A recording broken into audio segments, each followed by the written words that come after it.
Hello, j'espère que vous allez bien et que vous passez un bon début d'année. Aujourd'hui, je vais vous raconter une histoire, une aventure qui m'est arrivée quand j'étais à La Réunion.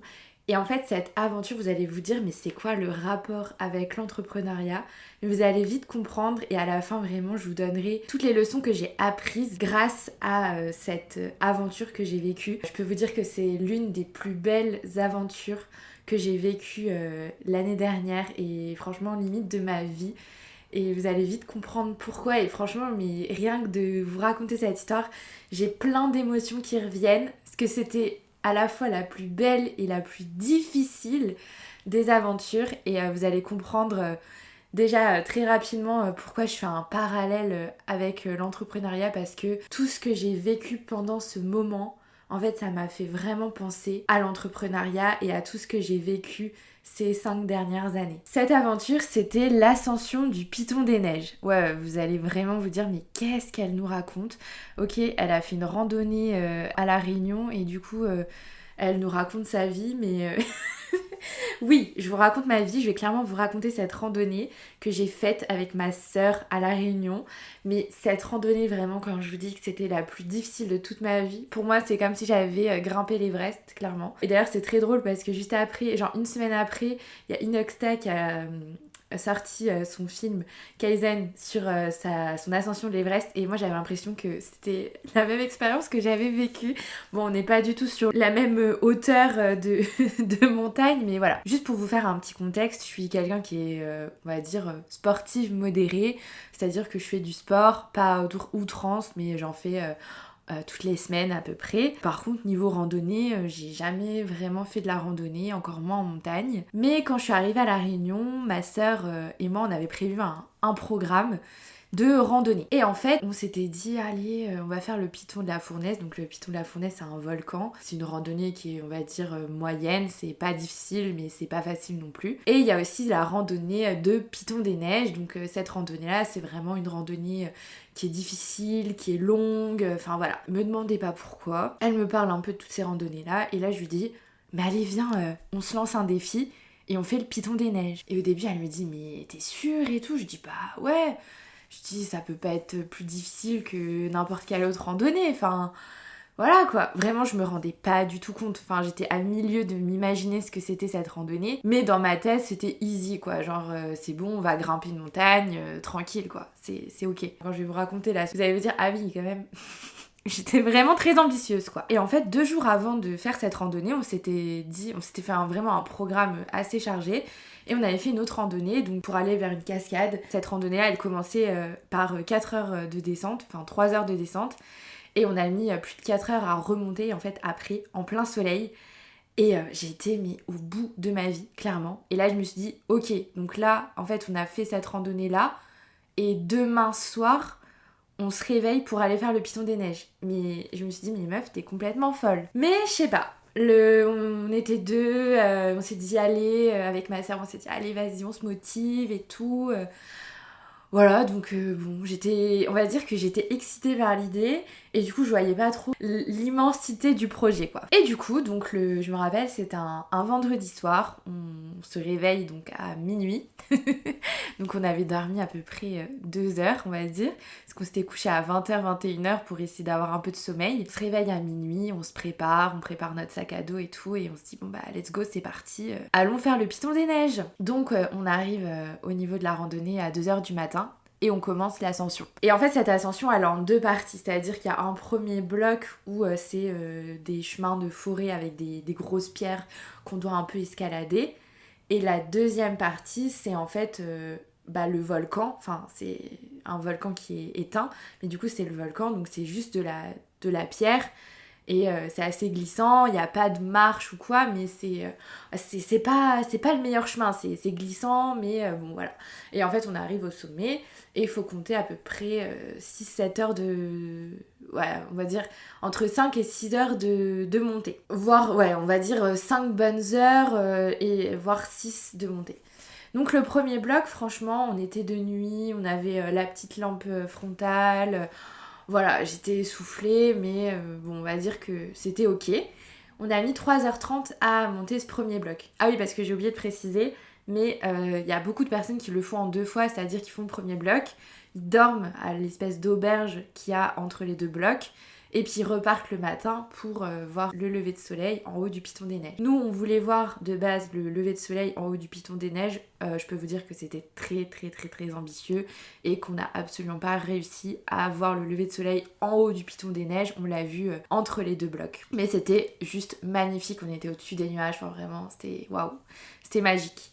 Donc voilà, on fait ce premier bloc, on va dire que c'est sportif mais ça va, et puis en fait de nuit, on se rend pas compte de ce qu'on grimpe, donc c'est moins difficile.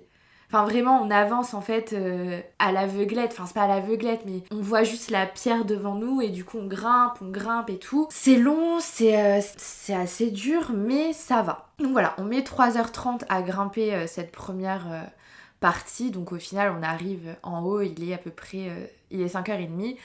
Et du coup, c'est l'heure du lever du soleil, donc on regarde le lever de soleil depuis ce point de vue. Et là, on se dit, bon bah allez, c'est reparti, on y va, on grimpe le Piton des Neiges, enfin la deuxième partie. Et en fait, bon là, on se trompe de chemin, du coup on perd 30 minutes parce que voilà, on s'était trompé de chemin. Donc on fait demi-tour, on reprend le bon chemin. Et en fait là, ça faisait déjà un petit moment que je commençais à avoir une douleur au niveau de l'adducteur, mais plus ça allait et plus...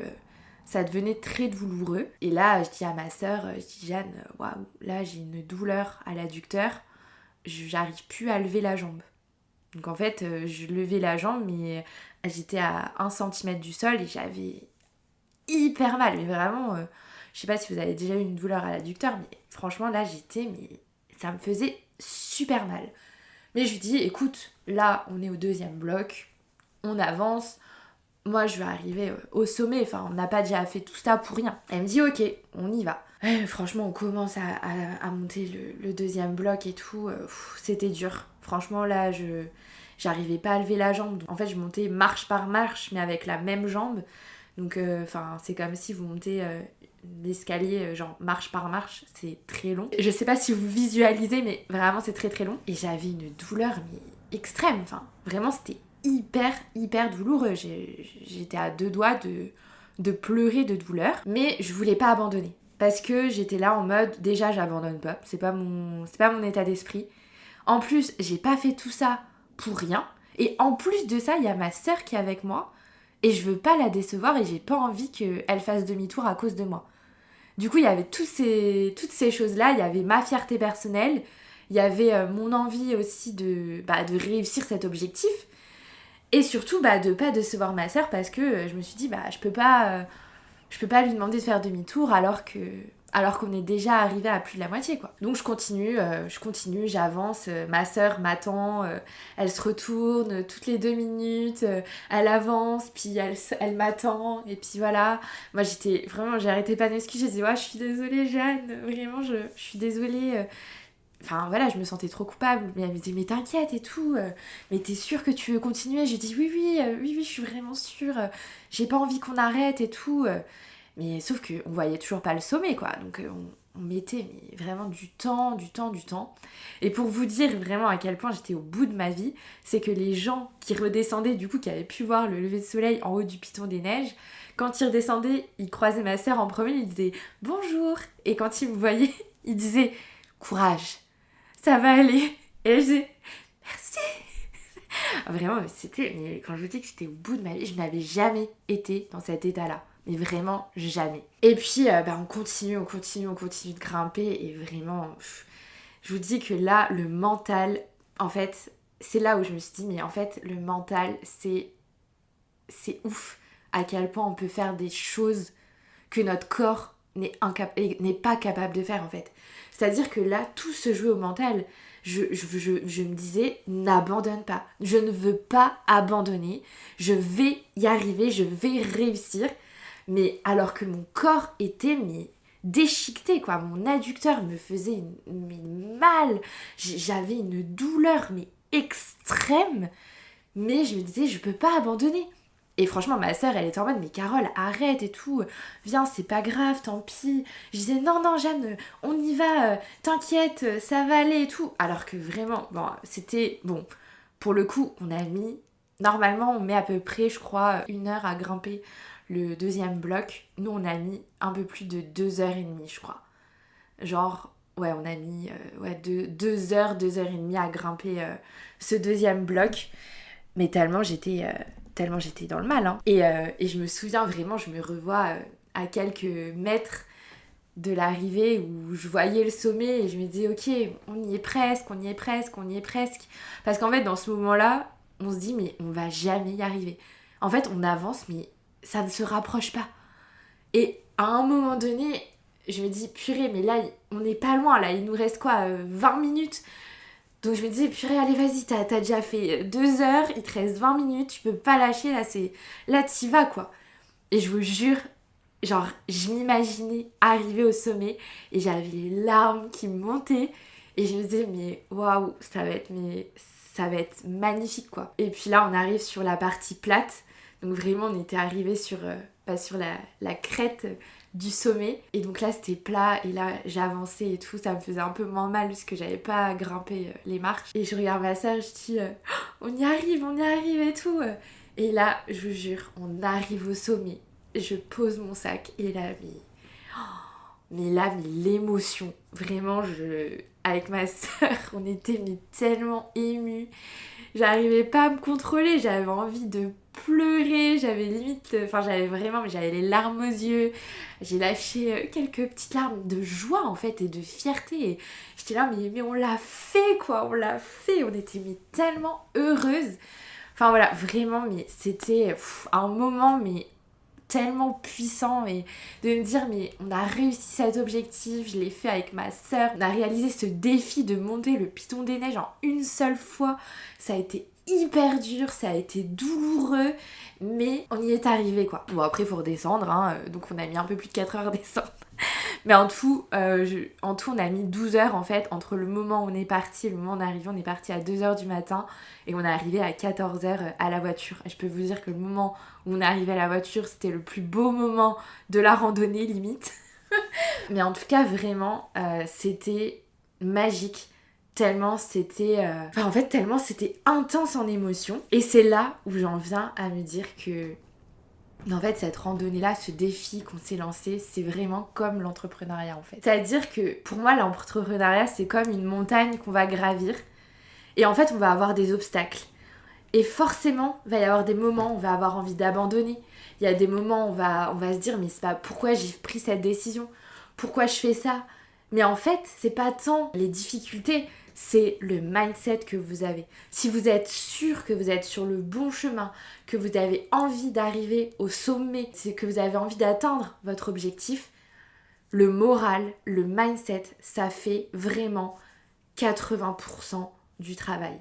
Mais vraiment, parce que quand j'étais sur cette ascension du Piton des Neiges, mon physique, mes jambes, elles m'avaient clairement limite lâché. D'ailleurs, après ça, pendant 2-3 jours, je pouvais même plus monter des marches. J'avais super mal. Et ça, c'est d'ailleurs la deuxième leçon que j'ai retenue de cette expérience et qui, par rapport à l'entrepreneuriat, est réelle. C'est qu'il faut se préparer. Et surtout, il faut pas non plus trop forcer. C'est-à-dire qu'il faut pas mettre non plus sa santé de côté. Il faut pas se dire coûte que coûte, je dois y aller, même si je mets ma santé de côté. C'est-à-dire que là, on arrive carrément aux personnes. En fait, quand on va trop loin dans l'effort, parfois, on va aller jusqu'à l'épuisement. Et en fait, moi, c'est ce qui m'est arrivé après cette ascension du Piton des Neiges. C'est-à-dire que après ça, chaque randonnée que j'ai faite, j'avais une douleur. Et du coup, c'était pas du tout bien pour moi. Du coup, au lieu de forcer et de me donner un objectif trop grand dès le début, il aurait fallu que je m'entraîne avant avec des objectifs un peu moins ambitieux pour que le jour où je fasse cette ascension, je sois vraiment prête. Du coup, l'idée, c'est vraiment de pas vous donner un objectif trop fort dès le départ, mais plutôt pour réaliser cet objectif, vous donner des sous-objectifs qui vous préparent en fait à réaliser ce gros objectif. Donc voilà, ça c'est la deuxième leçon que j'ai apprise, c'est ne pas s'en demander trop d'un coup, mais plutôt y aller étape par étape pour être prêt le jour où vous voulez réaliser votre gros objectif. La troisième leçon, c'est de bien s'entourer. Là, clairement, ma sœur a joué un rôle mais extrême dans la réussite de cet objectif parce que elle m'a soutenue du début à la fin. Elle a été là pour moi, elle m'a attendue, elle m'a jamais reproché d'être lente, d'être blessée ou quoi. Non, non, pas du tout. Elle avait même plus de peine pour moi. Elle me disait, mais en fait, j'étais pas énervée contre toi. Juste, moi, j'avais de la peine. Je me disais, mais c'est pas possible, quoi. Elle peut pas continuer. Enfin, elle va se blesser. Mais elle m'a dit aussi que, au final, elle a vécu l'aventure. C'était pas douloureux pour elle, du coup, parce que au final, comme elle m'attendait et qu'elle faisait pas mal de pauses, du coup, pour elle, ça a été finalement pas aussi dur que ce qu'elle imaginait. Et franchement, mais sans elle, j'aurais jamais été jusqu'au bout. Et c'est pour ça que vraiment l'entourage, que ce soit dans un défi là, sportif ou dans l'entrepreneuriat, l'entourage, mais c'est hyper, hyper, hyper important. Et puis aussi, c'est d'avoir confiance en soi. C'est-à-dire de se dire qu'on est capable de réaliser des objectifs. Pour moi, d'avoir réussi à réaliser cette ascension, ça m'a donné confiance. Et je me suis dit, en fait, je peux le faire et je peux réussir. Et même si c'est dur, c'est normal. En fait, il y a toujours des moments où ça va être compliqué. Mais je suis capable de... Et en fait, c'est pareil pour l'entrepreneuriat. Parfois, on va avoir des échecs, on va subir des échecs et on va peut-être perdre un peu confiance. Mais en fait, il faut savoir qu'on a les clés en nous et que c'est au fond de nous et que tout dépend de nous. Et que si on se dit qu'on veut réussir, si on se donne les moyens d'y arriver, alors il n'y a pas de raison en fait qu'on n'y arrive pas. Même si c'est difficile, même si ça prend du temps, et même si ça prend plus de temps que ce qu'on imaginait, parce que nous, voilà, si je refais encore le parallèle, de base on s'était dit ouais on va mettre, 7 heures, 8 heures, on a mis 12 heures à faire l'aller-retour. Donc en fait on a pris beaucoup plus de temps, mais en même temps on y est arrivé. Et c'est quoi le plus important? C'est d'arriver à réaliser notre objectif ou c'est d'y arriver le plus vite possible. Moi je suis toujours dans cet état d'esprit là et ça vraiment c'est propre à chacun. Mais je préfère prendre plus de temps mais de le faire à 100% plutôt que de le faire vite en compétition avec moi-même par exemple et de pas apprécier autant le chemin et de pas faire les choses comme j'aurais voulu les faire parce que soit je vais les bâcler, soit je vais mettre la pression et tellement de pression que je vais être mal dans ma tête.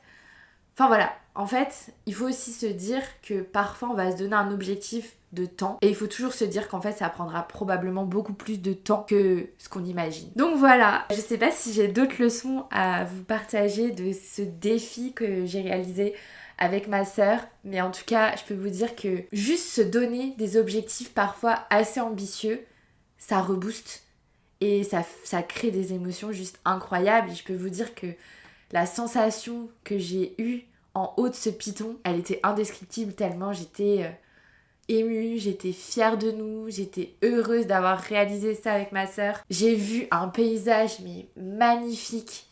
J'ai quand même vu le lever du soleil, même si c'était pas tout en haut, on l'a vu au-dessus des nuages, c'était magique. On a vu un ciel étoilé qui était incroyable. Et puis en fait, on a vécu tout simplement un moment à deux qui est inoubliable. Et c'est un souvenir qui est gravé clairement en moi pour toujours. Et ouais, je souhaite à tout le monde de vivre cette sensation, que ce soit à travers l'entrepreneuriat ou un défi que vous vous lancez dans la vie. Et ben franchement, je vous souhaite de vivre ces émotions-là et parce que vraiment c'est magique, hein. Bon après vous n'êtes pas obligé de grimper le piton des neiges et si jamais vous voulez grimper le piton des neiges, je vous conseille quand même de vous entraîner un peu plus que moi. Mais franchement, vraiment c'était une magnifique aventure et tout comme l'entrepreneuriat, c'est une super aventure avec ses hauts et ses bas, avec ses montagnes russes. Mais quand on sait vraiment où on veut aller, moi je dis que en fait ça n'a pas de prix et il faut se donner les moyens d'y arriver et même si ça prend beaucoup plus de temps, même si parfois on va vivre des moments assez douloureux, ça vaut sûrement la peine d'être vécu parce que c'est un objectif qu'on a envie de se donner à nous parce qu'on a envie de le réaliser et qu'on sait surtout qu'on y est presque et il manque peut-être parfois juste un petit détail pour y arriver. Ce petit détail, il est peut-être juste au fond de nous en se disant en fait ouais c'est au fond de moi, c'est ma motivation, c'est ma détermination, c'est mon ambition. Et en fait, c'est toutes ces qualités-là qui vont faire que vous allez réussir à atteindre votre sommet. Donc voilà, j'espère que cette petite histoire vous aura plu. Moi je revis... Là, je revois toutes ces images et je vous partagerai sûrement des petites photos sur Instagram pour que vous puissiez visualiser un peu ce qu'on a monté, même si je vous cache pas que j'ai pas du tout sorti mon téléphone pendant cette randonnée quasiment parce que j'étais déjà au bout de ma vie. Donc j'avais pas le temps de faire une pause pour sortir mon téléphone. Mais ma sœur avait pris pas mal de petites photos, donc je vous partagerai un peu sur Instagram. Voilà, j'espère que vous aurez apprécié ce petit moment et je vous fais des gros bisous et je vous dis à très vite pour un nouvel épisode.